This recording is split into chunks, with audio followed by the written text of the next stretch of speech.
dia a todos e todas. Hoje, conforme nós combinamos o monitoramento e formação, né, com os ACs do ACRs, e aí nós vamos ter aí 3 pontos de pauta.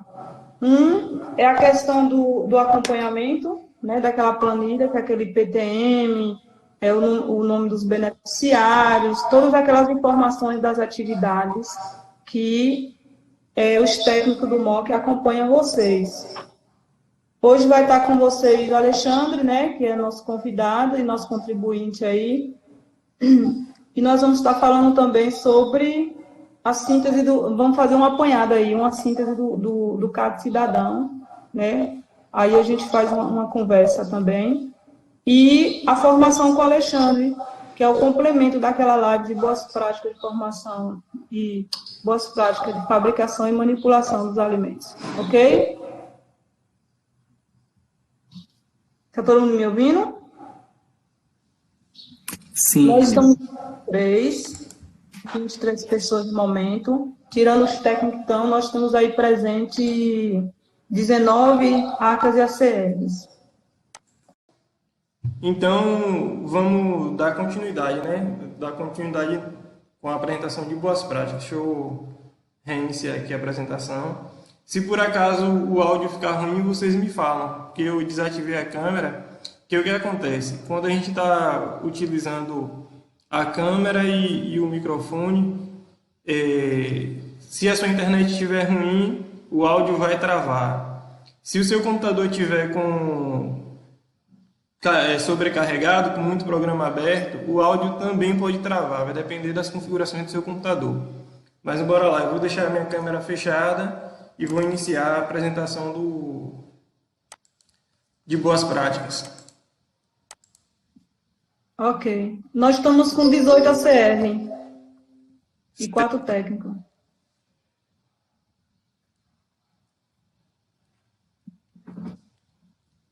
Então, a gente vai fazer uma abordagem sobre boas práticas a partir de uma cartilha que eu acho que eu já cheguei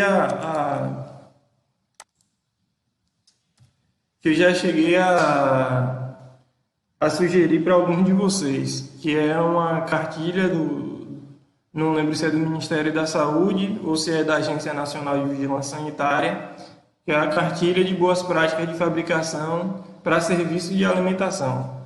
Quem não sabe o que é serviço de alimentação é mais ou menos o que uma cozinha comunitária é. Tem uma cozinha, como uma cozinha comunitária, mas que vende aquela alimentação no próprio ponto, ou seja, serviço de alimentação poderia ser alguém que fornece quentinhas ou alguém que tem um restaurante ou uma pizzaria. Então, vamos lá. Quais são os tópicos que a gente vai tocar na apresentação? Noções iniciais, que é mais ou menos para nortear o porquê a gente tem que conhecer de boas práticas. O ambiente de produção de alimentos, como devem ser as condições higiênico-sanitárias desse ambiente. O manipulador de alimentos, que são os comportamentos que o manipulador deve ter, os cuidados com higiene e com saúde, os cuidados com as matérias-primas, que são muito importantes, e o manual de boas práticas de fabricação. Eu falei que eu utilizei como base para essa apresentação essa cartilha de boas práticas de fabricação para serviço de alimentação, mas ela serve para qualquer atividade de produção de alimentos, porque nessa cartilha toca nos pontos básicos. Inclusive, eu vou sugerir para vocês outros materiais relacionados a isso. Não sei se todos assistiram a live na sexta, mas Renilda perguntou se há uma legislação específica para boas práticas. Bem, a legislação base está mais na portaria 326 do Ministério da Saúde, a portaria 326 de 1997, e tem uma RDC, né, Resolução de Diretoria Colegiada, que é a número 275 de 2002, que também traz um bom embasamento quanto a isso. Mas cada Cada atividade cada tipo de atividade tem seus regulamentos técnicos, suas instruções normativas, e isso a gente poderia fazer um levantamento das atividades de vocês e fazer um levantamento das normativas dessas áreas. E Kivia sugeriu a gente colocar no site do MOC. Eu acho que o ideal seria colocar separado por área, várias notinhas no site do MOC, com indicações de leitura, do que colocar em um só. A gente pode colocar um só, um geral, para dar uma introdução para vocês, para complementar o que a gente vai discutir aqui, mas seria legal fazer por áreas. Se tiver ruim o áudio, é bom vocês me falarem, viu? Mas vamos dar continuidade. Nas noções iniciais, a primeira pergunta é: o que são doenças transmitidas por alimentos, né? São doenças que são ocasionadas quando nós consumimos alimentos que tenham sido contaminados por micróbios, por parasitas ou por substâncias tóxicas. Quais são os sintomas, né, dessas doenças transmitidas por alimentos? São vários. Os mais comuns são vômito e diarreia, mas pode ocorrer dores abdominais, dor de cabeça, febre, inchaço nos olhos, alteração na visão e vários outros sintomas, né? Que depende da severidade. E qual a severidade dessa doença transmitida por alimentos? Bem, quando uma pessoa ela é adulta e sadia, os sintomas, ou a severidade é baixa e normalmente duram poucos dias a doença transmitida por alimentos. Mas quando é no caso de idosos, pessoas com doenças crônicas, grávidas e crianças, as consequências elas podem ser mais graves, inclusive pode causar a morte. Por isso que a gente deve ter os cuidados com as boas práticas. Mas o que são boas práticas de fabricação? As boas práticas de fabricação são um conjunto de comportamentos que devem ser adotados pelo manipulador de alimentos para que nós possamos produzir alimentos seguros. O que são alimentos seguros? Alimentos livres de contaminação e que não vá causar doenças transmitidas por alimentos.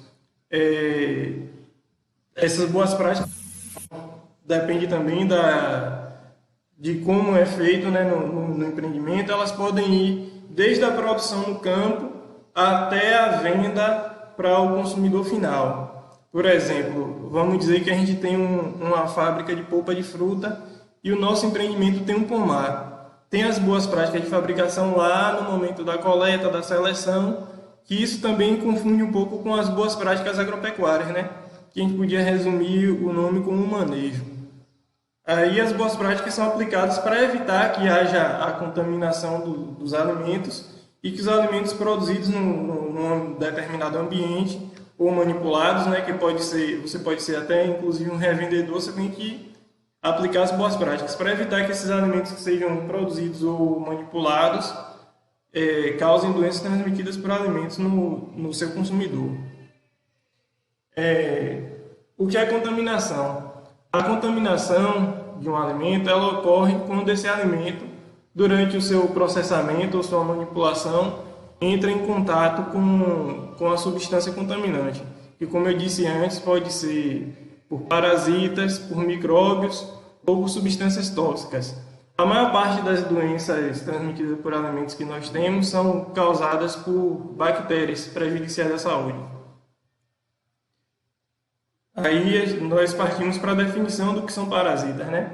São seres vivos que normalmente se encontram na água, no solo, nos intestinos dos animais ou no intestino do homem. E, por exemplo, são amebas, giardias, vermes, aquelas vermes normais que antigamente tinha mais contágio, por exemplo, além da giardia, das amebas, tênia, né, que a gente chama de solitária, etc., que causa alguma preocupação para a gente, mas a maioria delas, se a gente adotar as boas práticas, a gente vai evitar ser contaminado por elas. E o que são micróbios? Micróbios são aqueles organismos tão pequenos que a gente só consegue visualizar com auxílio de equipamentos especiais, os conhecidos microscópios, que são os fungos, bactérias e os vírus. Como eu disse uns 2 slides atrás, as bactérias são os principais causadores de doenças transmitidas por alimentos. E quando é que esses micróbios se multiplicam? Eles se multiplicam quando eles encontram condições ideais para isso. E essas condições envolvem a disponibilidade de nutrientes, de água e a temperatura. As bactérias, por exemplo, quando elas encontram condições boas para se desenvolver, uma bactéria em 6 horas pode se transformar em 130 mil bactérias. Aí se você pensar, por exemplo, às vezes as pessoas não veem a utilidade ou a importância da gente fazer o uso da touca na hora de produzir alimento. Um fio de cabelo, assim pequeno que nem o resto de cabelo que eu tenho, cair, ele pode ter 50 mil bactérias. Aí pense que se ele cair numa massa de um alimento, ele tem 50 mil bactérias. Uma bactéria se multiplica em 130 mil bactérias em 6 horas, se as condições estiverem ideais. Isso, em 6 horas, essas 50 mil bactérias seriam bilhões de bactérias. Isso provavelmente causaria doença transmitida por alimentos nos consumidores desses produtos. Aí, essas bactérias ainda, uma das características delas, as que causam mal à nossa saúde, as bactérias patogênicas, elas se desenvolvem bem entre 5 graus Celsius até 60 graus Celsius. E para o nosso azar, as que causam mal mesmo para a nossa saúde se desenvolvem na faixa de 37 graus, que é a temperatura do nosso corpo. Aqui é só uma imagem ilustrativa, né, dos contaminantes, os micróbios, as substâncias tóxicas e os parasitas.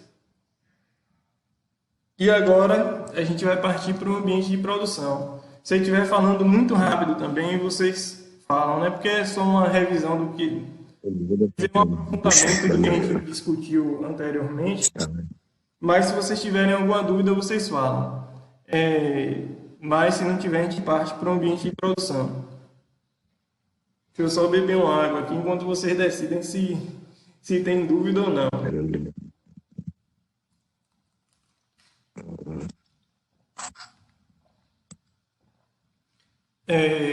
Se tiver confuso também pode interromper que eu explico melhor qualquer coisa. Mas vamos para o ambiente de produção e quais são os cuidados higiênicos sanitários que nós devemos ter com ele, né? Primeiramente, o ambiente de produção ele tem que ser limpo e organizado. E é uma imagem ilustrativa de como não deve ser um ambiente de produção. Ele não está nem limpo nem organizado. Vocês percebem como está, né? Cheio de sujeira, bagunçado, inclusive tem animais presente no ambiente.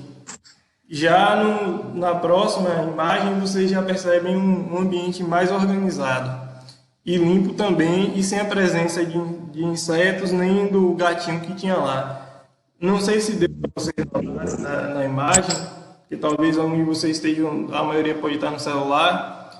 Se vocês verificarem aqui nas janelas, você consegue observar que dá para ver o céu nessa janela do ambiente desorganizado. Já no próximo ambiente você não consegue enxergar o céu. Por quê? Porque esse desenhozinho acinzentado é para mostrar que tem tela nas janelas, e nas janelas, nas portas e outras aberturas para o ambiente externo, essas aberturas elas devem ser dotadas de telas milimétricas para evitar o acesso de insetos e de outros pequenos animais, né? O que é esse espaço estar limpo e organizado? Primeira coisa, no ambiente não deve ter nenhum tipo de objeto que não tenha utilidade para a produção. Por exemplo, eu acho que isso encontra resistência em muitos lugares. Dentro do ambiente de produção, não é para de forma alguma ter, por exemplo, alguém com um celular dentro do ambiente, quanto mais utilizando o celular dentro do ambiente de produção. Com certeza vocês já viram em notícia, assistiram na TV, que o celular é uma das 5 coisas mais sujas que existem. E a questão da organização também. Por que é importante essa organização? Primeiro, para facilitar o trabalho, né? Todos os objetos devem estar organizados em espaços destinados àqueles objetos. Por exemplo, ter um local destinado para os objetos que você usa com muita frequência. Você tem que ver se aquele local é ideal para isso, se ele é ergonômico. Por exemplo, se a gente está num ambiente que a gente produz bolo, a forma que a gente utiliza muito, a gente não vai colocar ela num local que a gente vai ter que se abaixar com frequência, porque isso pode causar problemas na nossa coluna, não é isso? E a questão de organização mesmo, a gente não vai colocar formas e utensílios que vão ao forno no mesmo compartimento, tudo bagunçado, junto com facas e outros utensílios para fazer operações nos alimentos. Não vai misturar facas com baldes que serão utilizados para higiene, até porque os baldes que serão utilizados para higiene seria melhor que eles estivessem em um ambiente externo ao ambiente mesmo, ao cômodo de produção, junto com as substâncias que serão utilizadas para fazer esse processo de higienização. Também outra preocupação é com as condições físicas do ambiente de produção. Os pisos, eles devem estar sempre limpos, não ter rachadura, nem buraco, nem trinca. Devem ser resistentes, devem ser impermeáveis, devem ser lisos e de fácil higienização. Já as paredes, elas têm que ser revestidas até uma certa altura que dê para desenvolver as atividades que são desenvolvidas naquele espaço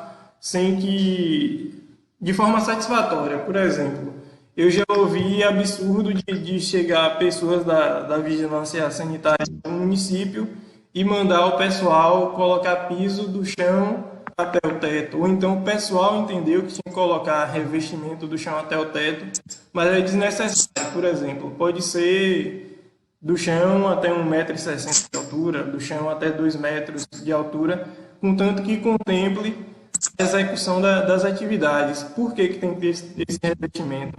Para facilitar o processo de higienização também.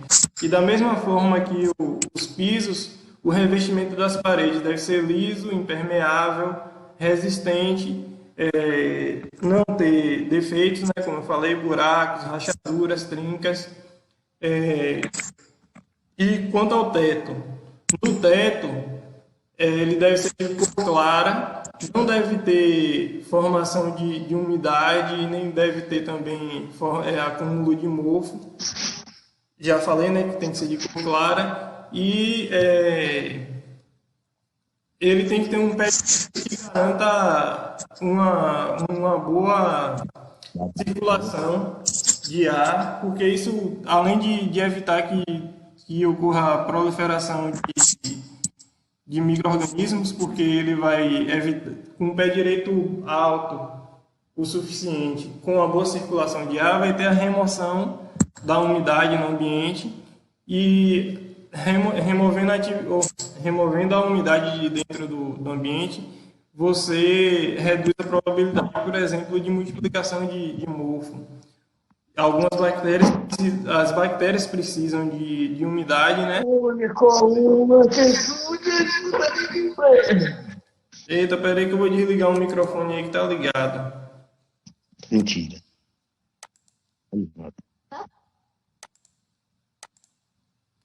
Bora continuar. Aí, outra coisa, aí o teto, como eu falei, de cor branca, que evite acúmulo de umidade, evite acúmulo de bolores também. não devem ter goteira, descascamento. Isso também se aplica às paredes e às divisórias. E uma coisa importante, nas quinas, entre o piso e a parede, entre uma parede e outra, entre a parede e o teto, entre a parede e... não, entre a parede e o teto não. Entre o piso e a parede, entre paredes e divisórias, eles devem ser arredondados para facilitar o processo de higienização, para evitar acúmulo. E a ausência dos defeitos, tanto no piso, quanto na parede, quanto no teto, é para evitar que hajam tanto acúmulo de sujeira, como, por exemplo, se tiver um buraco no chão, aquele buraco pode se tornar um ambiente, uma moradia para um contaminante. Por exemplo, pequenos insetos, baratas, podem se alojar nesses buracos, então por isso não deve ter buracos. Além disso, nesses buracos pode juntar sujeira e esse ajuntamento de sujeira pode facilitar a multiplicação dos micróbios, por exemplo. E a sujeira também vai atrair os animais que podem ser vetores de contaminação.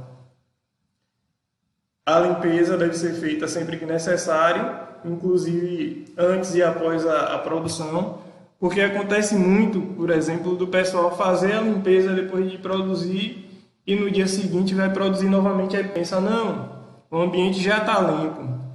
Mas só que quem garante que aquela higienização foi feita do modo adequado, ou seja, que ela foi suficiente para higienizar de fato o ambiente? Ou, por exemplo, a gente higienizou de forma satisfatória, mas tem uma falha no controle de pragas e vetores urbanos, tem uma tela que está furada, entrou um inseto. O inseto vai lá e ele tinha andado em cima de fezes de algum animal, andou por cima de uma bancada que você vai cortar o alimento. Então, para garantir que aquele ambiente vai estar limpo, para a gente produzir de novo, a gente tem que fazer o processo de higienização sempre que necessário e sempre depois da produção e antes da produção seguinte. Deve ser feito. Como eu já falei, nas janelas, nas portas e outras aberturas, a gente deve utilizar telas milimétricas para impedir o acesso de insetos e de outros vetores ao ambiente de produção. Isso, claro, tem que ser aliado à higienização do ambiente de produção, para evitar que seja um chamariz. Se a gente acumular alimento no ambiente de produção e deixar ele de um dia para o outro, certamente ele vai atrair animais que irão utilizar desse alimento como nutriente.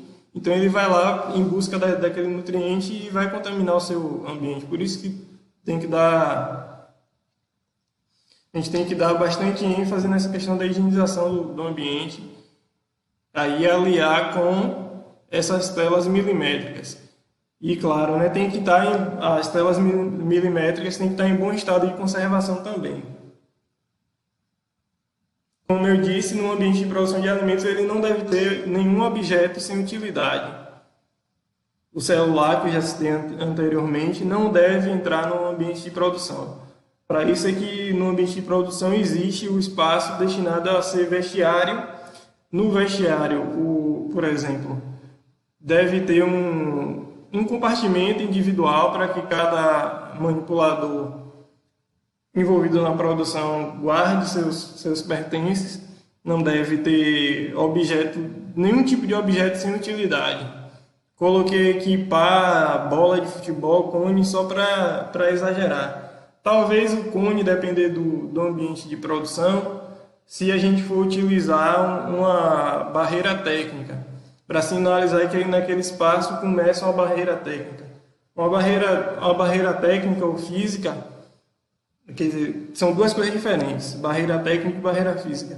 Servem para, digamos, dividir etapas do processamento. Por exemplo, as etapas de pré-preparo tem que estar separados das etapas de preparo. Pode ser separado por uma barreira física, que pode ser uma janela, ou pode ser eu falei o nome do negócio no instante, já esqueci. Pode ser uma divisória, ou pode ser uma barreira técnica, que você vai sinalizar, pode ser com aquelas fitas, com a fita, ou de preferência pintado no chão, ou o cone pode representar, né? Mas o melhor é que seja pintado, porque o cone pode ser que ele migre, ele já vai migrar para um lugar que ele não tem utilidade. E nesses ambientes deve ter pelo menos as fossas ou sépticas ou esgotamento sanitário, tomando cuidado para que essas fossas sépticas e o esgotamento sanitário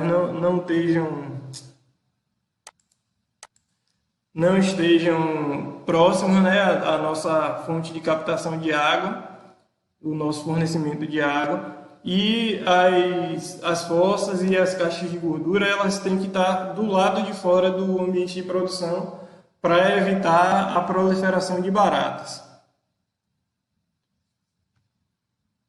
Foi isso que eu acabei de falar, acabei me adiantando. O esgoto deve estar localizado fora da área de produção também. E no ambiente, como eu já falei, deve ter boa ventilação para evitar o acúmulo, por exemplo, de umidade, já que a umidade em excesso pode acabar contribuindo para a proliferação de micro-organismos. E boa iluminação também ajuda no combate, por exemplo, da proliferação de mofos e bolores. Além disso, a boa iluminação e a ventilação, as duas podem ser fatores positivos ou negativos para o... Perdão, deixa eu beber um pouquinho de água.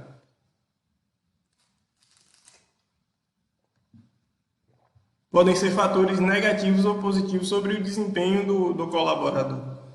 Ninguém produz bem num local que é quente e mal iluminado, ou que seja só quente ou mal iluminado apenas. O ambiente tem que ser bem iluminado e ter uma sensação térmica boa. A questão da iluminação também a gente não pode exagerar, porque um ambiente que tem muito contraste, ele acaba também influenciando negativamente na produtividade dessas pessoas. Outra coisa é a ventilação. Eu estudei, né, quando eu concluí a minha graduação, eu estudei também engenharia de segurança. Uma das coisas mais importantes é o conforto térmico para o colaborador. Tem estudos que apontam que nós que moramos nos países tropicais e subtropicais produzimos menos do que os países de clima temperado, justamente por causa da questão do conforto térmico, que a gente tem menos conforto térmico em decorrente do nosso clima. Aí a gente acaba produzindo menos do que os outros países. E uma coisa muito importante, as lâmpadas do ambiente de produção devem possuir proteção anti-explosão. Por quê? Primeiro, para proteger o colaborador. A explosão de uma lâmpada pode acabar ferindo aquele colaborador. Segundo, para evitar a contaminação também dos alimentos, para que não haja contaminação física e, depender da lâmpada, até contaminação química, né? Porque depende de qual é o tipo daquela lâmpada. Tem lâmpadas, não sei se ainda comercializam, mas tinham lâmpadas que tinham mercúrio, por exemplo. Então, essa proteção contra a explosão serve para proteger o alimento de contaminação e proteger o colaborador de se acidentar também. Já na questão das instalações sanitárias, assim como as instalações de produção, ela deve ser mantida limpa rigorosamente, porque é um ambiente que tem alto potencial para contaminar os alimentos. E nessas instalações sanitárias devem ter dispostos para a utilização dos colaboradores sabonete neutro, sem cheiro, para que o cheiro do sabonete não passe para os alimentos que a gente está produzindo. Antisséptico, que pode ser, por exemplo, o álcool gel A70. Papel toalha descartável também é importante, porque a gente não deve utilizar toalha de rosto, porque vai ficar acumulando umidade, e também, por mais que o processo que a gente faça de higienização das mãos seja bem feito, ainda sobram micro-organismos nas nossas mãos, que o objetivo da higienização das mãos é reduzir a maior parte da carga microbiana que tem na nossa pele, né, que é natural.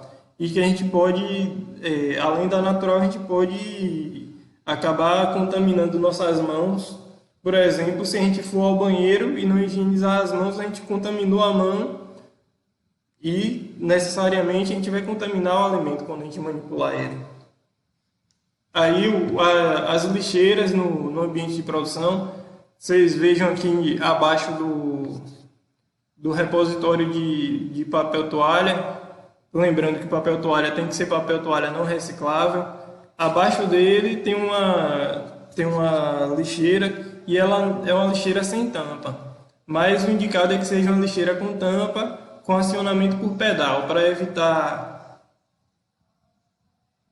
que tenha acesso de vetores ao papel toalha, apesar de que lá não vai ter nutrientes para ele, mas talvez seja um ambiente cômodo para eles se abrigarem, apesar de que também a remoção desse papel toalha deve ser feita com frequência. Então, as lixeiras dentro das instalações sanitárias e também dentro do ambiente de produção, elas devem ser com tampa, e essa tampa deve ser de acionamento com pedal para evitar o contato da mão do manipulador com a lixeira, né, que ela vai estar suja. A remoção dessa lixeira deve ter um saco dentro dela para facilitar o processo de remoção, e a remoção, tanto dentro das instalações sanitárias quanto das instalações de produção, deve ser feita dentro desse saco, que deve estar bem amarrado e levada para um ambiente externo. E no ambiente externo deve ter um recipiente maior para receber o lixo, e que seja também do mesmo modo com tampa, para evitar o acesso por vetores. O ambiente tem que estar limpo, né, como eu já disse. Ele também deve ser bem iluminado. Já mencionei também que deve ter nesse ambiente sanitários não. Já mencionei anteriormente que deve ter compartimentos individuais para cada um dos manipuladores. Deve ter lavatório, né, as pias em boas condições, assim como toda a estrutura das instalações sanitárias em boas condições de conservação, e deve ter lavatórios sanitários e chuveiros em quantidades adequadas para um número de colaboradores.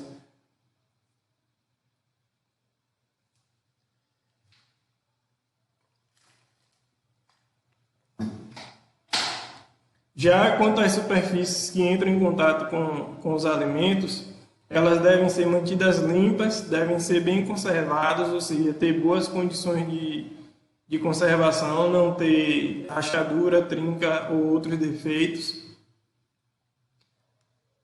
O material que vai ser essa superfície que entra em contato, ele não pode ser um material, e depender do equipamento, aí pode variar de qual material pode ser. Pode ser inox, pode ser vidro, que o pessoal tem utilizado vidro, por exemplo, para ser tábua de carne, mas tem que ser um vidro adequado, né, para evitar que haja explosão dele, ou que, por conta das operações, acabe comprometendo a conservação desse material.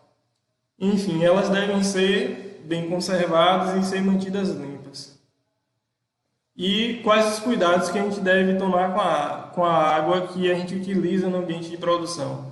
A gente já conversou mais ou menos sobre isso, acho que alguém perguntou, não sei se foi a Ana Paula ou se foi alguém que interagiu na sexta-feira. Essa água que é utilizada no ambiente de produção, ela deve ser preferencialmente do serviço público de abastecimento, mas ela também pode ser de um sistema alternativo de fornecimento, desde que a água desse sistema alternativo de fornecimento seja avaliada a sua potabilidade de 6 em 6 meses, na verdade de 180 em 180 dias. A água utilizada ela deve ser água potável, tanto para colocar nas formulações, quanto para a água que vai interagir com o processo. Por exemplo, a água que vai fazer gelo, por exemplo, esse gelo tem que ser feito com água potável. O gelo que vai entrar em contato direto com o alimento durante a produção, ou o gelo que entra em contato com uma superfície que vai entrar em contato com o gelo. Já quanto aos reservatórios de água, eles devem ser higienizados também de 180 em 180 dias. E deve seguir um procedimento operacional padronizado. Para a higienização, no caso é PPHO, que é Procedimento de Higiene Operacional. Procedimento padronizado de higiene operacional. E o que fazer com o lixo? Eu já dei uma adiantada lá na parte das instalações sanitárias. Mas as lixeiras devem ser de fácil higienização, repetindo, deve ter tampa e essa tampa deve ser acionada com os pés, ou seja, não, é uma lixeira que de preferência não pode ter acionamento manual. E toda vez que houver remoção de dentro do ambiente de produção ou das instalações sanitárias, o manipulador, o colaborador que fizer essa operação de remoção, ele deve realizar o processo de higienização das mãos. O lixo, repetindo, para ser removido, tem que ser removido dentro de sacos e sacos bem fechados. Eu já adiantei, aqui é só um exemplo da lixeira com acionamento por pedal que todo mundo conhece, todo mundo tem uma dentro de casa. Aqui só uma exemplificação do processo, o colaborador removendo dentro do lixo, que não dá para a gente visualizar se está amarrado ou não, mas tem que ser amarrado e levado para um outro dispositivo com tampa para evitar o acesso de vetores, né? Ou a proliferação, que vocês veem nessa imagem que tem umas mosquinhas ali voando. E o ponto principal das boas práticas, que é o manipulador de alimentos. Por que ele é o ponto principal? Porque é ele quem vai realizar as boas práticas, né? Quem vai pôr em prática o conjunto de comportamentos que são as boas práticas. Se ele não pôr em prática, ele vai estar comprometendo a qualidade do que é produzido ali. E o manipulador de alimentos é qualquer pessoa que realize interação com os alimentos, na produção ou na manipulação.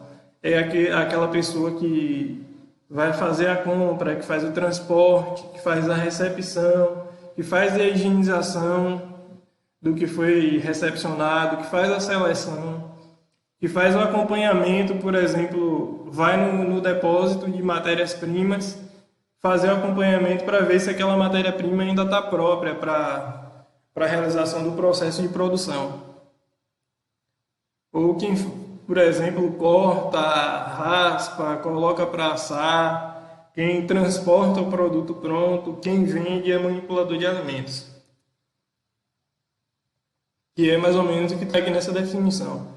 O manipulador de alimentos é qualquer pessoa que realiza interações com o alimento durante o processo de produção ou de manipulação. É a pessoa que lava, descasca, corta, rala, cozinha, ou seja, que prepara ou manipula o alimento. Aí, dentre as principais atitudes que o manipulador de alimentos deve ter, são as questões higiênicas, né? O manipulador de alimentos, primeiramente, ele deve tomar banho todos os dias, antes de dormir e depois de acordar, pelo menos, essas 2 vezes no dia. Ele deve escovar os dentes após todas as refeições e pelo menos 3 vezes ao dia. No caso dos homens, eles têm que estar de barba feita. Vocês observam que tem um rapaz ali fazendo a barba e o outro está com a barba, está escovando os dentes, mas está com a barba maior do que a de André. O homem tem que estar com a barba feita todos os dias e outra coisa, deve usar os equipamentos, né, do vestuário, touca, máscara. Na sexta-feira eu reforcei e hoje eu reforço de novo. A máscara é essencial e sempre foi, não é por causa da pandemia. A máscara deve ser utilizada porque a gente não deve nem tossir, nem falar, nem cuspir sobre o alimento, nem próximo ao alimento no ambiente de produção.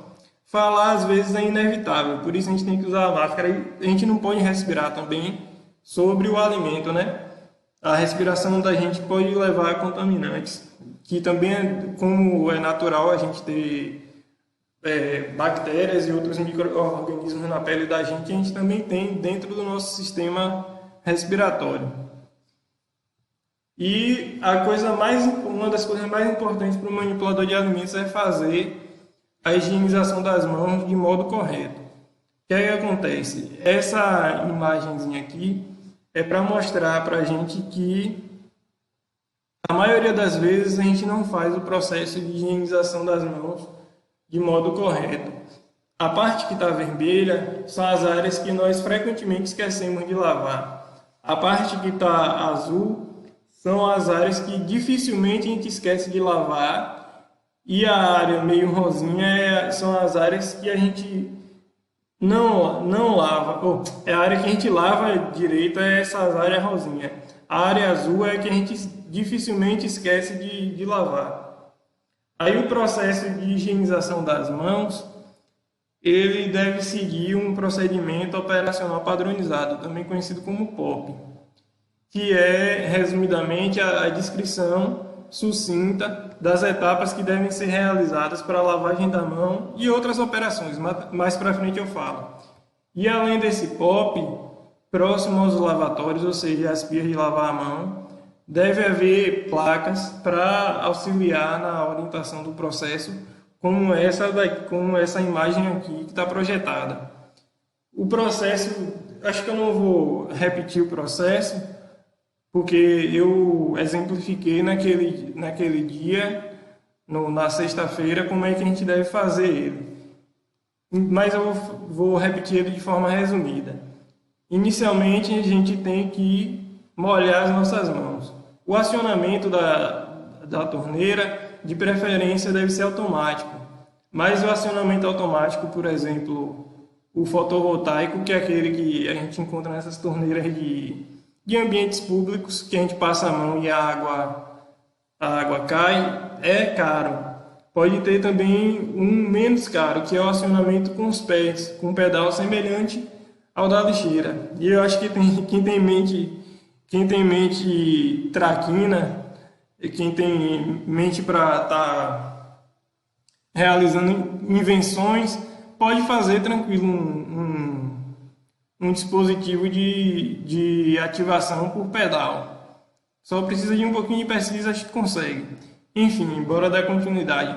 Aí a gente vai molhar a mão, aplicar o sabão, fazer todo aquele processo de esfregação como eu fiz na sexta-feira, né? Esfregando entre os dedos, esfregando as palmas das mãos, esfregando o dorso das mãos, lembrando do polegar e esfregando também o nosso antebraço, porque tem que higienizar o antebraço também. Esse processo de lavagem das mãos, ele deve durar entre 40 e 60 segundos.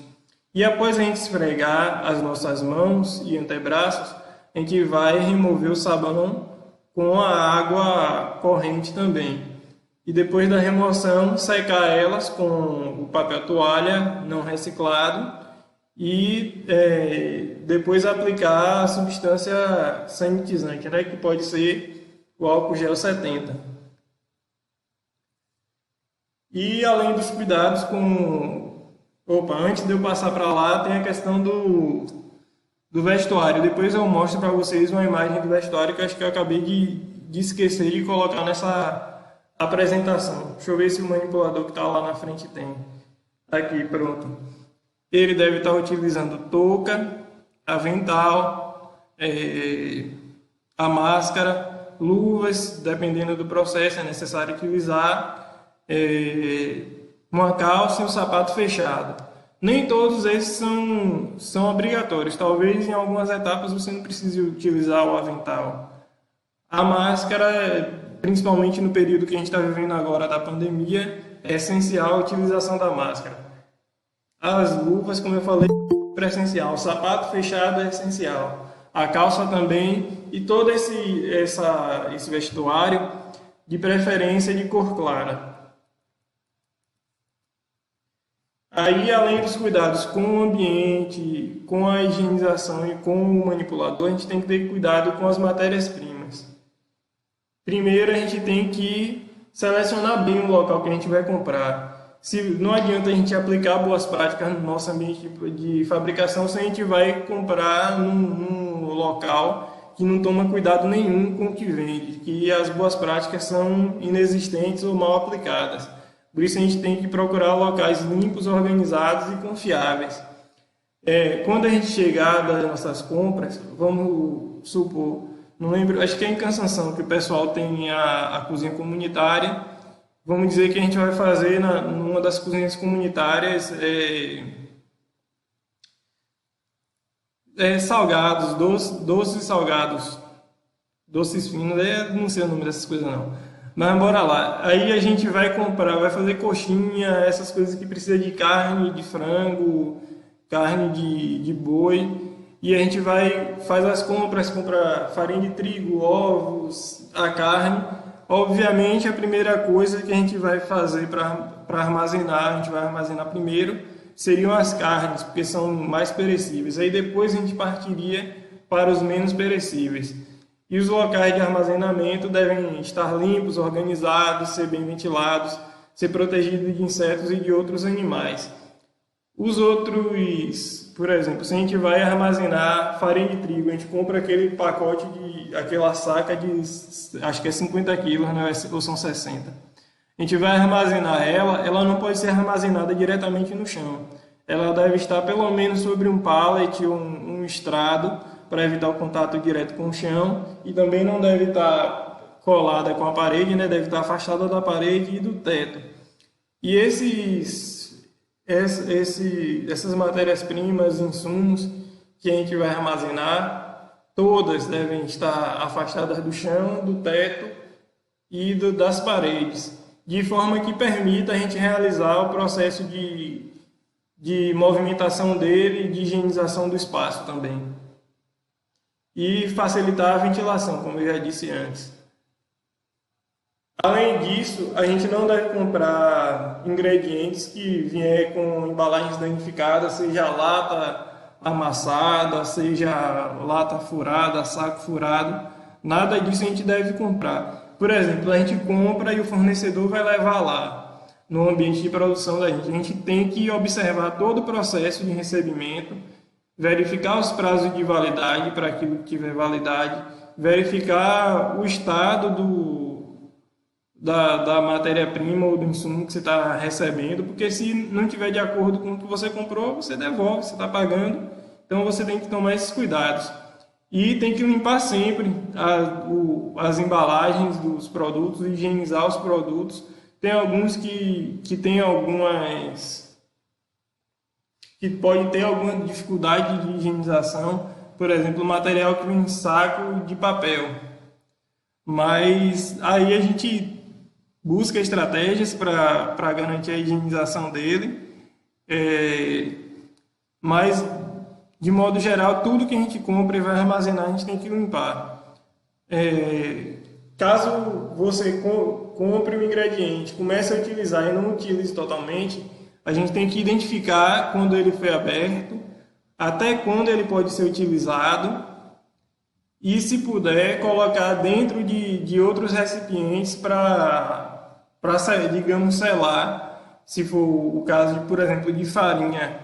Se a gente puder colocar dentro de alguma bombona que a gente possa fechar, mas nunca utilizar a bombona que foi utilizada para produtos químicos, né, para evitar a contaminação. Aqui é só exemplificando latas em condições, latas e outra embalagem em condições inadequadas para a gente adquirir. Outra coisa que a gente tem que se preocupar é com a denominação do produto, que está aqui identificada como nome do produto, o conteúdo líquido, a quantidade que tem de produto, o lote, a lista de ingredientes que tem, o prazo de validade, os dados do fabricante, por exemplo, nome ou razão social, CNPJ, responsável técnico, se for o caso, as outras indicações de modo de preparo, condições de armazenamento, etc. Tudo isso a gente deve tomar cuidado. E, finalmente, o Manual de Boas Práticas de Fabricação. O Manual de Boas Práticas de Fabricação é um documento que a gente vai ter sistematizado das orientações de como devem ser realizadas as operações e as formas corretas de executar. Nele deve estar escrito os diversos processos que envolvem esse processo produtivo, que vai desde da compra da matéria-prima, o transporte dela, a seleção, higienização, as operações que são desenvolvidas dentro do processo produtivo, a limpeza, o controle de pragas e vetores urbanos, a utilização da água, o processo de higiene e controle de saúde do manipulador, o processo de treinamento dos colaboradores, o que fazer com o lixo, tudo isso com a finalidade de produzirmos alimentos seguros. E eles são apoiados pelos POPs, né? E o que são POPs? São os procedimentos operacionais padronizados. E de acordo com a RDC 275 de 2002, o procedimento operacional padronizado é um processo escrito de forma objetiva que estabelece instruções sequenciais para a realização das operações rotineiras e específicas na produção, armazenamento e transporte dos alimentos. Eu fiz umas notas técnicas recentemente, tanto para o MOC quanto para outra entidade. Eu creio que na do MOC eu abordei essa questão de procedimentos operacionais. Lá eu faço uma definição do que é, qual a importância e outras informações relacionadas à POP.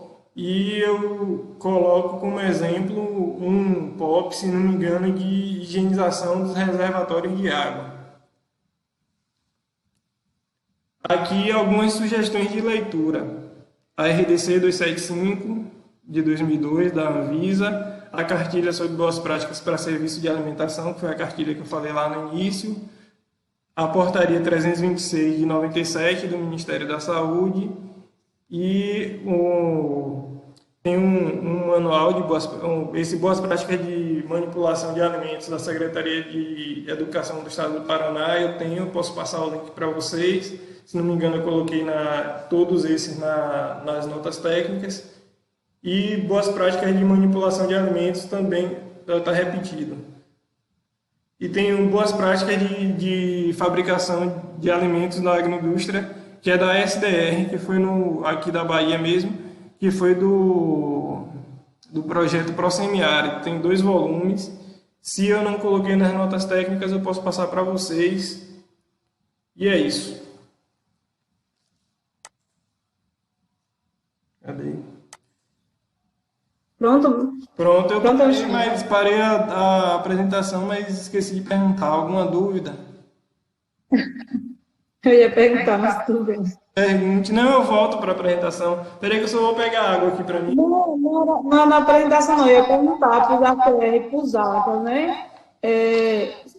Primeiro, se eles entenderam a metodologia, né, que nós estamos construindo de forma remota com a CA, né, que é essa formação, ela vai se dar toda segunda-feira, que é o monitoramento e formação. Hoje, o tema foi voltado para boas práticas de fabricação e manipulação de alimentos. E segunda-feira, nós temos outro compromisso, né, com outra temática também. E aí, agora, eu queria saber de vocês em relação a essa temática trabalhada hoje, se alguém tem alguma pergunta a fazer, Alexandre, alguma dúvida ou algum complemento também, sugestão.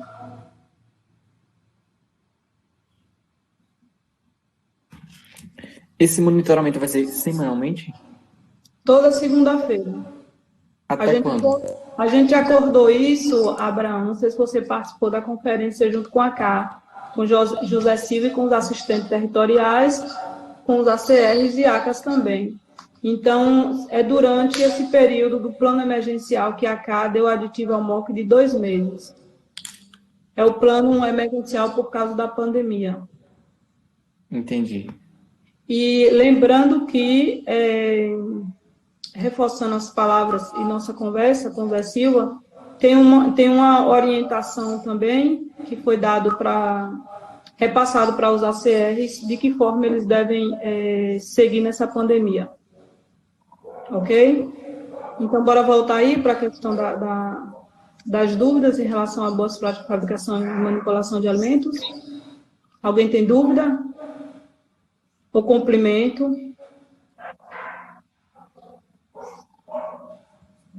Não tenho dúvida nenhuma. A Alexandre apresentou muito bem.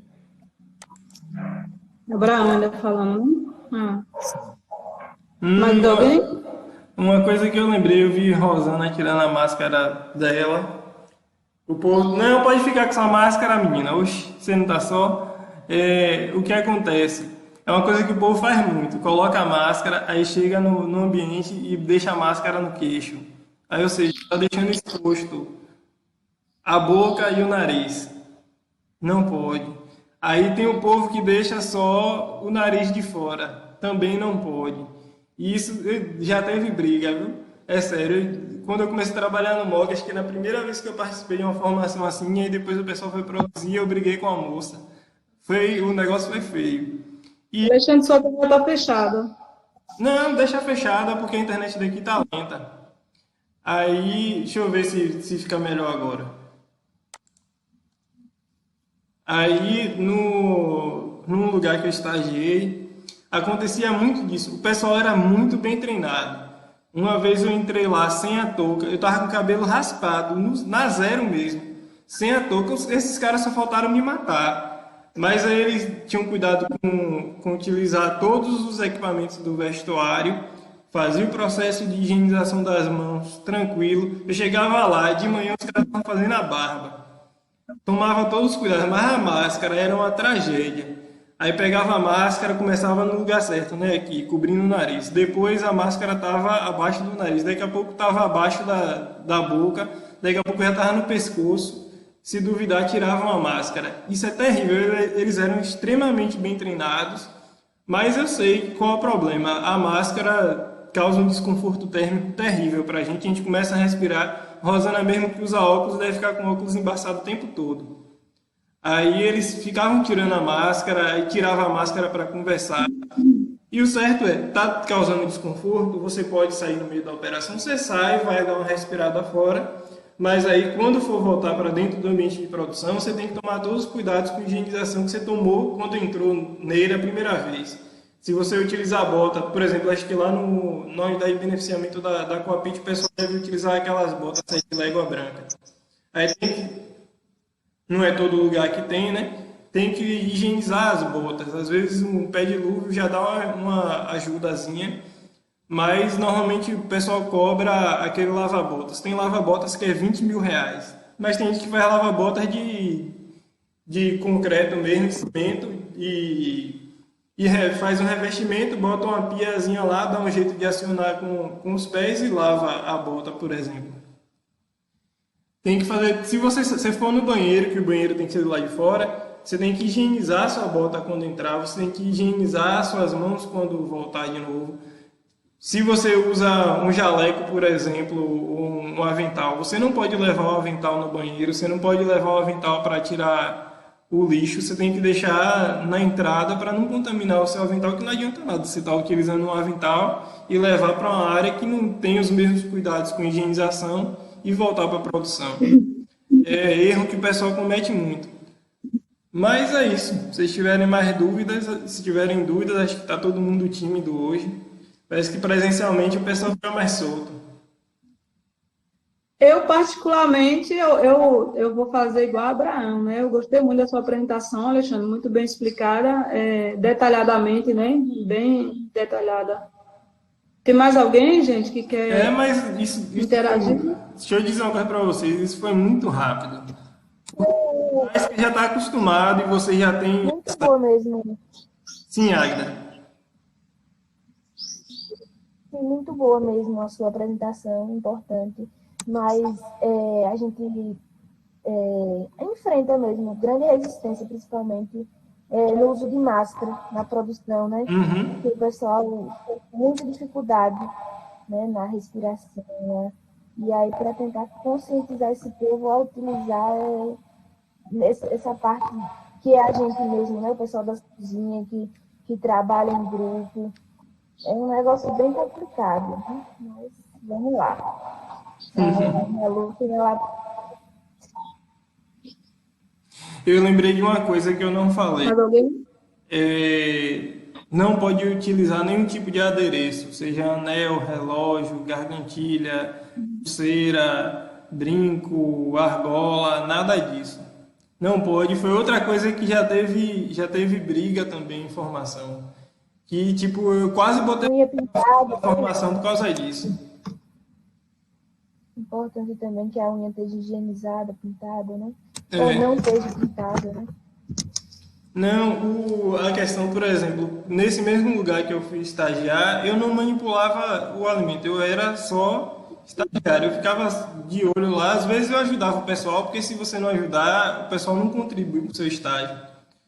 Mas logo quando eu iniciei, no primeiro dia eu cheguei, eu tinha uma fita do Bonfim, que eu tinha um carinho danado com a coitada da fita.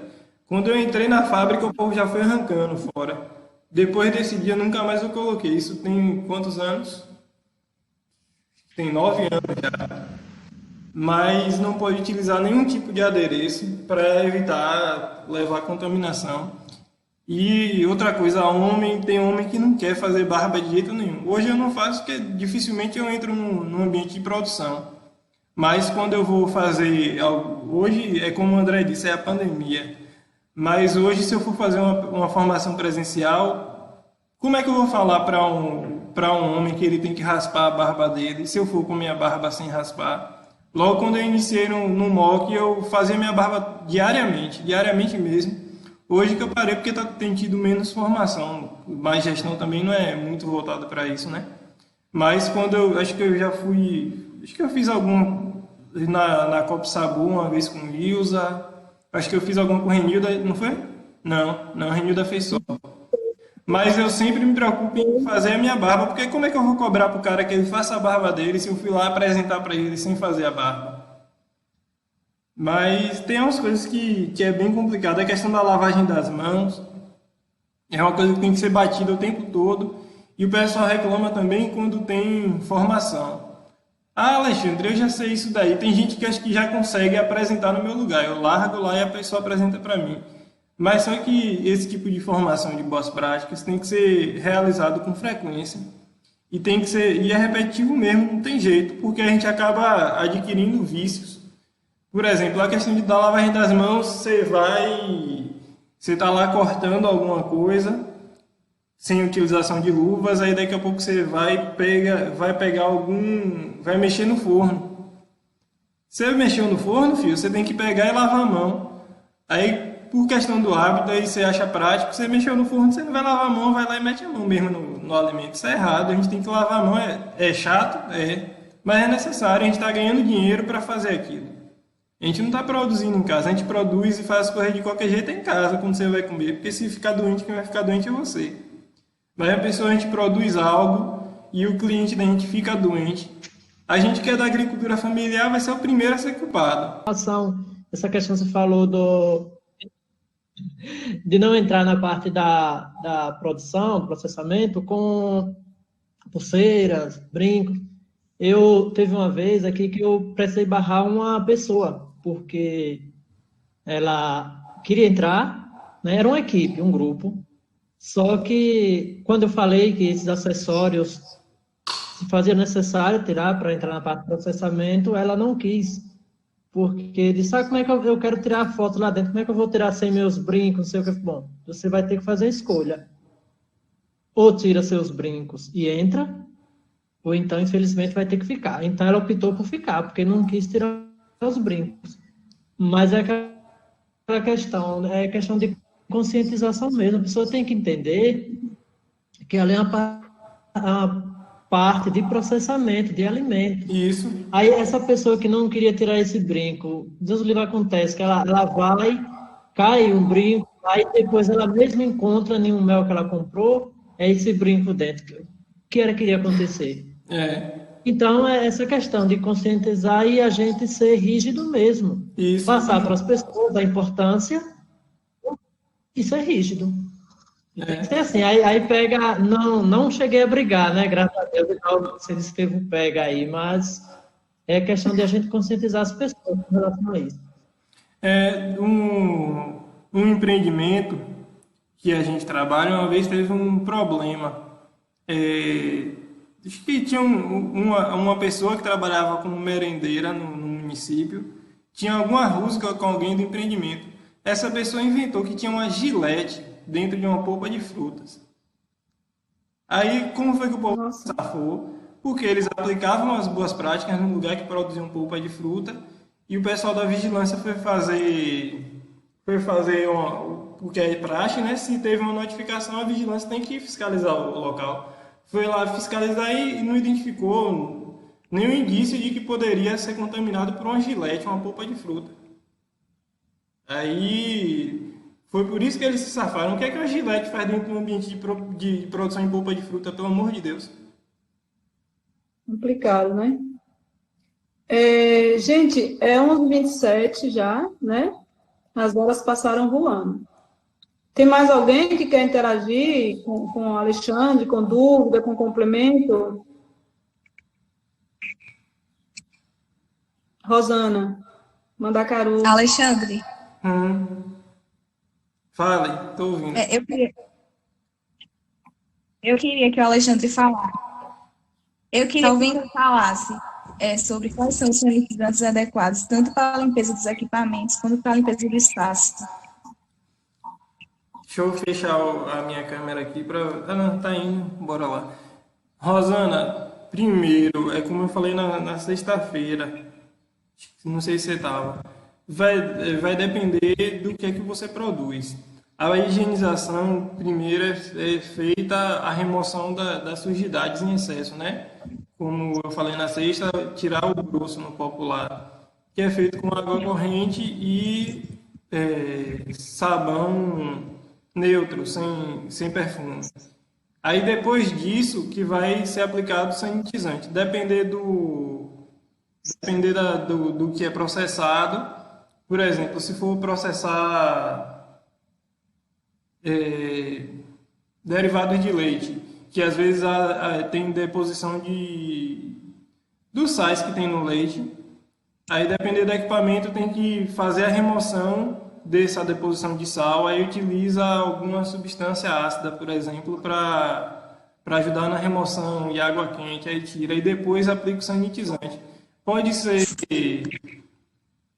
que vai depender também da superfície que você vai utilizar, pode ser quaternário de amônio, pode ser hipoclorito de sódio, deixa eu ver outro, quaternário de amônio, hipoclorito.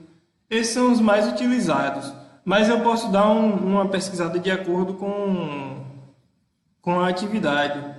Mas que também, por exemplo, para a gente limpar uma mesa de inox, a gente pode usar hipoclorito desde que a gente utilize na proporção correta. E que a gente utilize também, faça a aplicação do POP do modo correto, para não deixar também resíduo dos sanitizantes que a gente vai utilizar, né?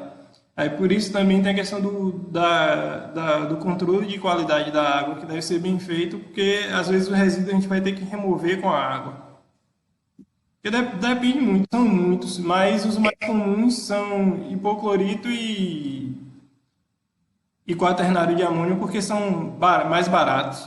Mas tem uma diversidade. Na sexta-feira até perguntaram, eu acho que eu estava atordoado, eu falei que podia usar substância básica, mas dificilmente utilizo alguma substância básica, porque elas vão até favorecer a deposição de sais. Mas normalmente é hipoclorito e algum ácido. O mais comum é quaternário de amônio. e hipoclorito mesmo. Mas isso daí eu posso pesquisar mais a fundo, porque tem muito tempo que eu não, que eu não tenho contato com indústria. E às vezes tem coisa mais atualizada, coisas que sejam mais até adequadas, né? Porque o cuidado mesmo é com a utilização correta. Seguir o que o fabricante diz quanto ao tempo de aplicação e quanto à concentração utilizada também, isso é muito importante.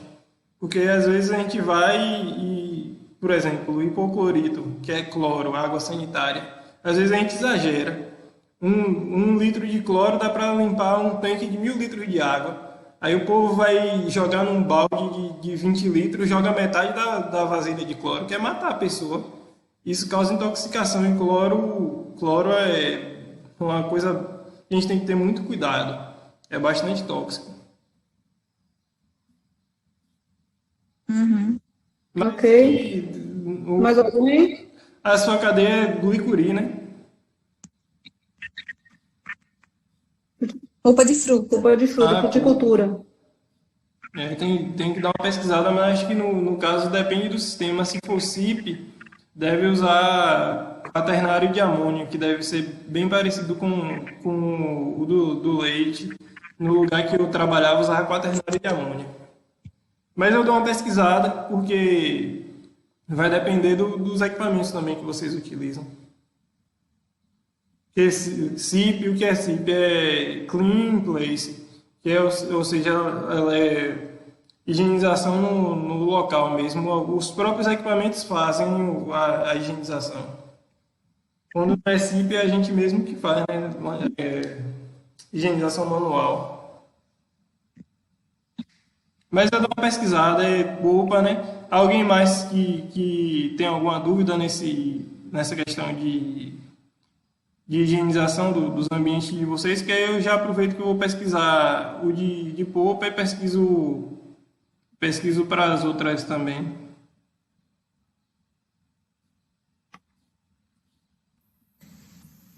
Alexandre, Adevaldo, Diga aí, meu chefe. nordestino. no caso de... tem pessoas que... eu não sei como que fica isso, por conta que existe um avental, né? Sei lá, acho que é avental o nome que dá para isso. Essas pessoas que têm, assim, bastante pelo no braço, como que fica? Vai ter que depilar também? Como que é na Igual hora a barba. Não pode ter... Você tá com medo de raspar seus braços?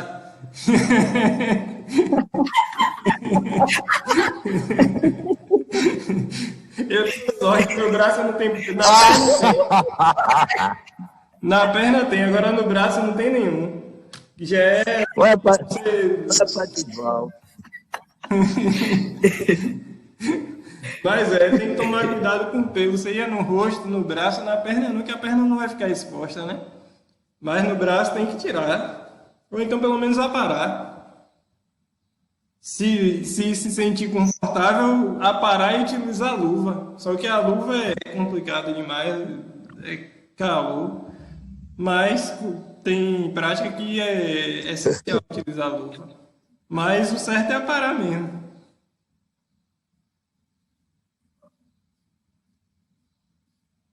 Pronto, gente. E aí, mais alguém?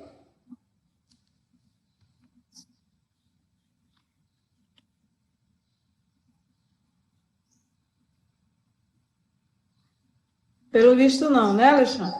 Calaram? Não, se alguém tiver dúvida como você vai passar o meu contato, pode perguntar no WhatsApp. Mas eu prefiro até um e-mail Pronto. mais formal, mas me pede meu e-mail no WhatsApp e eu passo. Lá no grupo também lá dos ACR, se alguém quiser fazer alguma pergunta, pode fazer, porque aí todo mundo visualiza qual foi a pergunta. E como qualquer coisa a gente pode estar, não sei se a Alexandre já está adicionada, a gente pode até adicionar por um tempo aí, para poder tirar essas dúvidas em relação à live e em relação à apresentação de hoje. Ok? Tranquilo. Bom, gente, então, nossa pauta aí cumprida já, né? Aí eu gostaria agora de ouvir vocês, né? Quem quiser se manifestar, pode ser uma avaliação, né? Como a gente sempre faz quando a gente faz nossos encontros presenciais, nossas visitas presenciais, que bem lá no final a gente pedir que vocês avaliassem ou dessem sugestão do que foi tratado, ou então da forma como essa nova metodologia, essa adaptação que nós estamos tendo aí em tempos de pandemia, esse novo formato que nós estamos trabalhando com vocês. A gente queria ouvir um pouco como é que está isso na cabeça de vocês. É isso.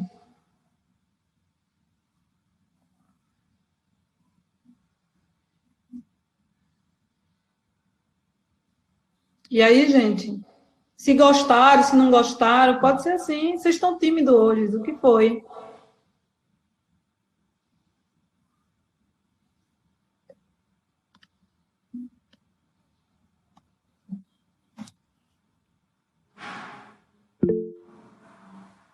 Vocês estão me ouvindo? José te botou aqui no bate-papo, foi muito bom, Reinilda. Abraão quer falar? Oi, Renilda. Pronto, Eu quero querida. fazer a avaliação tanto do monitoramento de hoje quanto das lives que aconteceram semana passada. Ok, querido. Eu não gostei do horário que colocaram as lives, horário de meio-dia. Achei horrível. Particularmente, eu não gostei.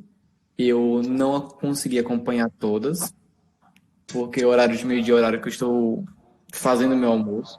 Eu que moro sozinho, então foi complicado para mim acompanhar todas as lives, sinceramente. E por ter sido também no Instagram, impossibilita a gente ficar só com o celular ligado Eu não gostei que foi no Instagram, deveria ter sido em outras plataformas, e em outros horários. Mas a questão do Instagram é porque fica gravado, né? Isso é interessante também, tem o lado positivo. Compreendo. E eu gostei do monitoramento de hoje, foi legal. Pronto. Vai ter sempre alguma capacitação como a de hoje, que a Alexandre trouxe as boas práticas de manipulação de alimento? Está na meta, está no plano que a gente enviou para vocês. Quem não recebeu ainda pode estar solicitando, mas eu enviei para todo mundo. Inclusive, agora, quando eu peço a atualização dos e-mails das associações de vocês, é que a gente tem que enviar também esse plano. Aí, Abraão, em relação ao horário da live de meio-dia, essa live, ela acontece, já é uma prática do MOC, né? Não semanalmente. A que aconteceu semanalmente foi porque foi uma demanda do Bahia Produtiva, né? Foi nossa demanda. Isso foi discutido na nossa conferência, né? Com os ACR, com a CAI, com a assistência territorial. E, assim, é uma live que acontece já do MOC, como eu falei, ao meio-dia mesmo, né? A gente foi no padrão mesmo, que já vem seguindo. E em relação a ser no Instagram e no Face, né? O pessoal de comunicação lá, né, como é que eu falo para vocês? É a forma que eles encontraram para depois também eles estar, publicando e registrando, porque como você viu a Alexandra explicando aí, tudo que a gente faz está sendo gravado, né, e vai ser publicado, as nossas lives também. Também gravadas e publicadas. É uma forma também da gente comprovar para cá e para as associações e cooperativas que o MOC desenvolveu o atendimento remoto. Aí, qualquer dúvida, você pode estar conversando lá no grupo do ACR ou conversando com os técnicos no privado também. Mas foi um acordo e todos acharam importante que fosse esse horário, seguindo a do MOC, mas, assim, né, filha, a gente tem que seguir algumas coisas que não tem como voltar. É no barco andando. Ô, Abraão, no barco que já está andando, entendeu? É porque, por exemplo, esse horário de meio-dia, eu creio que seja o horário que tenha mais pessoas acessando as redes sociais. Quem tem rede social, no horário de meio-dia, ninguém está, antenado nas redes sociais. O pessoal Abraão, o público central nosso são vocês. Os ACRs e as cooperativas. Então, as lives, ela é aberta para todos, mas o nosso público-alvo especificamente são os empreendimentos. Então, na conferência foi acordado, né, que seria assim, todos, a maioria, digamos assim, a maioria achou interessante, e a gente respeita a opinião de cada um. Pode falar, Alexandre. Não, foi isso mesmo, Abraão. A questão de que o MOC faz as lives no meio-dia é porque foi feita uma pesquisa e viram que é o horário que o pessoal mais acessa. Mas como o Renilda reforçou, o público-alvo são vocês, né? Tanto os ACRs quanto os beneficiários e os dirigentes. Por isso, esse primeiro mês foi mais um teste para ver o feedback de vocês. Por isso é importante falar. Você não está errado de falar, não. O conteúdo de hoje, por exemplo, depois eu vou editar, que eu vou tirar a parte do CAD cidadão, eu vou tirar por causa dos dados. E a parte que eu citei, o achocolatado lá, é bom tirar para a gente não ter problema também. Mas eu tiro só aquele pedaço. Aí, assim que eu tirar, eu vou ver, que acho que o pessoal do MOC vai gravar uma introdução, parece, para colocar no vídeo, porque todo o conteúdo que a gente faz tem que mencionar que é o serviço de ATE emergencial, porque tenho dado apoio informalmente à equipe do MOC e à equipe de outra entidade também. Aí todo o conteúdo a gente tem que colocar que foi do serviço emergencial. Aí a gente vai ter que editar e colocar a introdução, mas aí depois eu vou passar para o pessoal do MOC e o MOC vai colocar no YouTube do MOC e compartilhar com todo mundo. Era isso que faltou acrescentar, no YouTube também. As lives mesmo já tem, a minha de BR já está no YouTube. Em relação, aí eu vou lembrando agora, gente, em relação à live que ia acontecer na quarta-feira, né? A de punks de segurança alimentar, né? Eu não sei se foi na quarta, não foi, Alexandre? Foi quarta. Infelizmente, por alguns problemas técnicos e problemas pessoal, né, da instrutora, né, da menina que ia fazer a live junto comigo, né, infelizmente não deu, o que a gente pode dizer é que não deu para ser como live, né, infelizmente. Mas nós gravamos vídeos lá no momento, na propriedade dela, na unidade coletiva familiar, e ela tem o depoimento, ela fez receita também, tudo foi gravado e está sendo editado também para poder ser lançado nessas plataformas aí virtuais, né, que é o Instagram, o Facebook e o YouTube. Ok? Tem mais alguém? Acho que não, acho que eu vou pegar esse vídeo, eu vou identificar os locais que tem que fazer corte e passar para a Kívia. Sim, pode ser, Alexandre. Porque eu identifico os locais que tem corte e passo para a Kívia, compacto o arquivo até mais rápido, porque tanto a internet, quer dizer, não sei se o computador que o povo está usando lá é melhor do que o meu, né? Mas a internet de lá é melhor do que a daqui de casa, demora 2 séculos para mandar, tá horrível aqui. Mas aí pronto. E quanto ao cidadão, Renilda já passou o contato para vocês no grupo. Quem estiver tendo dificuldade, entre em contato comigo que eu vou tentando resolver. E tem que, né, Rai, aquela dúvida da substituição dos dados ou se faz um cadastro novo no CAD cidadão. E se vocês tiverem dúvidas quanto a boas práticas ou outra coisa relacionada a alimentos, produção de alimentos, pode contatar também. Se eu não tiver a resposta imediata, eu dou uma pesquisada e material para vocês. Essa questão mesmo da higienização, eu vou dar uma pesquisada porque já tem um tempo que eu não tenho contato, porque eu também não estou falando besteira para vocês. É a minha formação, mas eu não vou chegar e falar de modo geral, não, pode usar hipoclorito que não tem problema.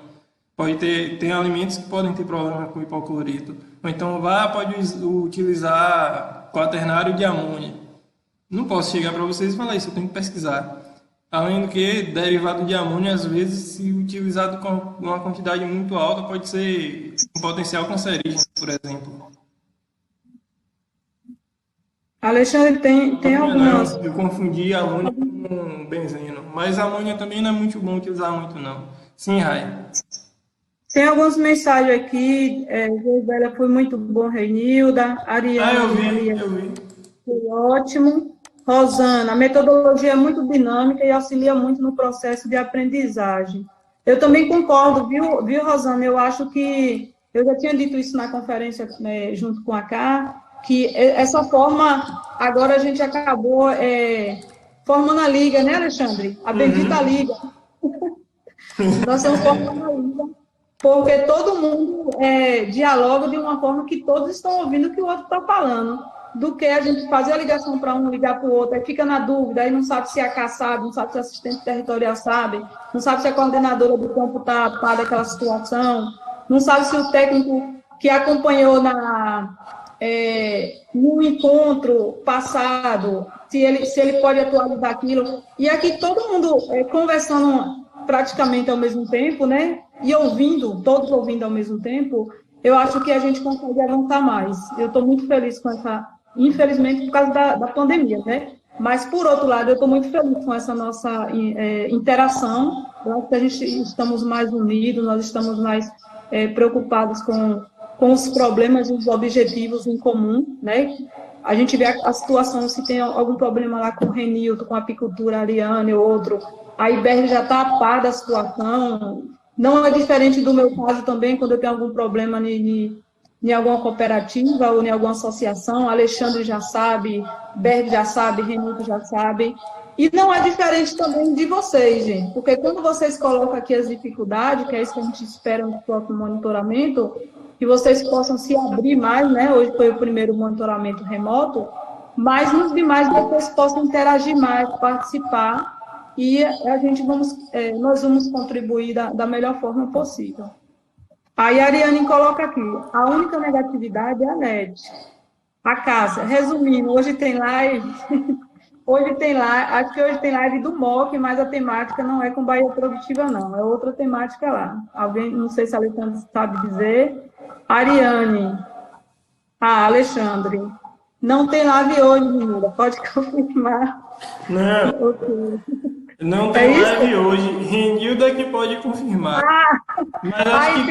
Mas acho que tem mesmo. É toda segunda-feira a live do MOC. Toda segunda-feira. Não é do Bahia Produtiva. A semana passada foi semanalmente, que era uma demanda do Bahia Produtiva, né? Aí o Júnior colocou aqui, Júnior lá de Laje do Antônio. Processo muito interativo, barato, e acho que devemos adotar mais esse tipo de comunicação em ações futuras, independente da pandemia. Concordo, viu, Júnior? É isso mesmo. Então, nós estamos aqui já em... Nossa, não está abrindo. Eu queria ouvir aqui... Berg está conosco ainda? O Rui está aqui, de Ivan Berg. Agora, se ele está... Ele tem ido beber. É quase meio-dia. Eu queria ver se tem mais alguém ou se não pode considerações finais.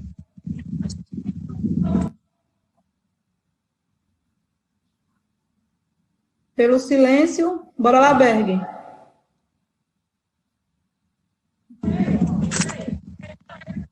Berg, fica à vontade. Diga, Renilson.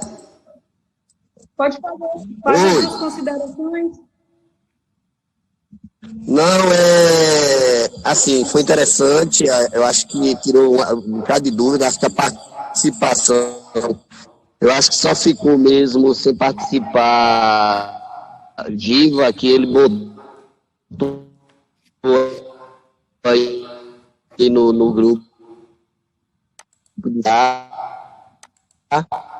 pegasse os encaminhamentos dessa reunião, entendeu? Depois ele... Mas acho que foi bom, interessante, e agora é continuar com o bar. Ok. Alexandre? Não, eu queria dizer que foi bom rever o pessoal e que eu gosto das reuniões assim porque todo mundo interage. Eu achei que vocês poderiam ter interagido mais na minha apresentação, mas tem coisa que vocês a maioria é técnico, já tem vivência com isso, quem não é técnico já obteve vivência ao longo do Bahia Produtiva, mas é bom que a gente interage, a gente acaba contribuindo mais com o outro, às vezes a dificuldade de um é compartilhada por outra pessoa e às vezes essa pessoa que uma é tímida, a outra fala, aí a coisa anda. Mas se você for tímido e ninguém falar, é bom falar. Pronto. Gente, só lembrando do encaminhamento, que vocês possam também, quando enviar a planilha, Ariane disse, mas foi ótima a apresentação. Quando vocês enviarem a planilha, que vocês possam enviar também o relato, né, dos avanços do desafio, até onde está o empreendimento, o resultado do empreendimento de vocês, até o dia da pandemia, ok? Até o dia de hoje, se possível, que aí já contribui mais. Isso é para contribuir nosso relatório do ano 2 e também do ano 3. Mais alguém? Porque vou fazer minhas considerações finais já. Alguém mais quer falar alguma coisa? Essa live André. foi massa. Ok, André, obrigado. Quem mais?